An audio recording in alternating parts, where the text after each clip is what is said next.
Hi, I'm Lisa Leiter. In Chicago Business Today, stealth rate hikes.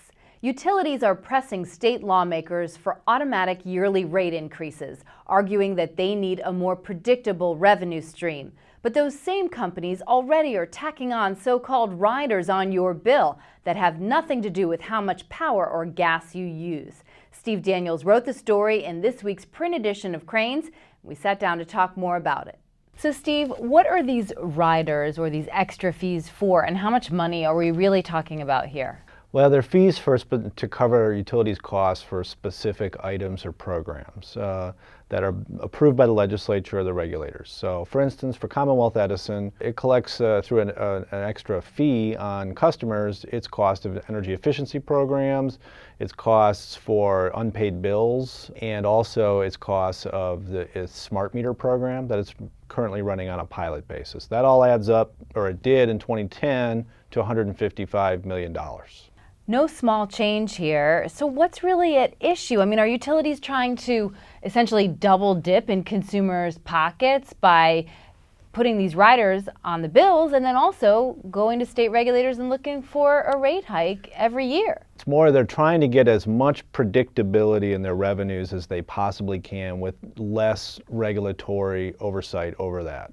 So the riders allow them to go ahead and charge right away for their costs of various things. They don't have to wait and go through a long regulatory process to get those costs recovered.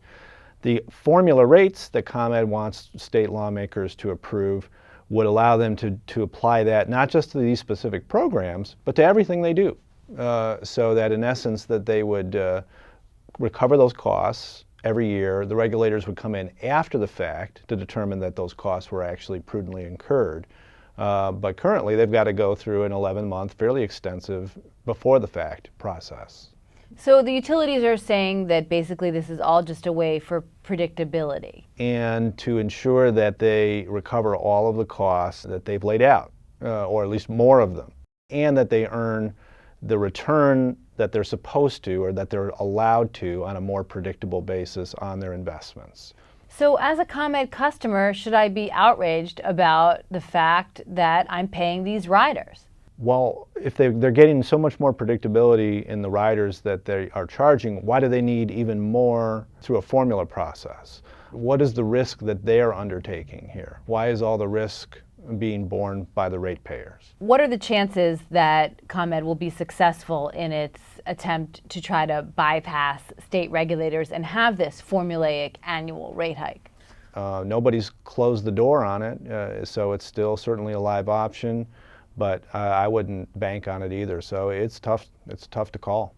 And in the meantime, they're trying to get a rate hike as well from state regulators right now, right? Exactly. So, they've got two tracks going here. That one will be decided in a month, $326 million that they're asking for, which if approved in total, which is not likely, but if it were, would be a 5% increase on people's bills. All right, Steve, good story. Thanks for joining us. Thank you. ComEd is expected to get a ruling from the Illinois Commerce Commission next month on its $326 million proposed rate hike.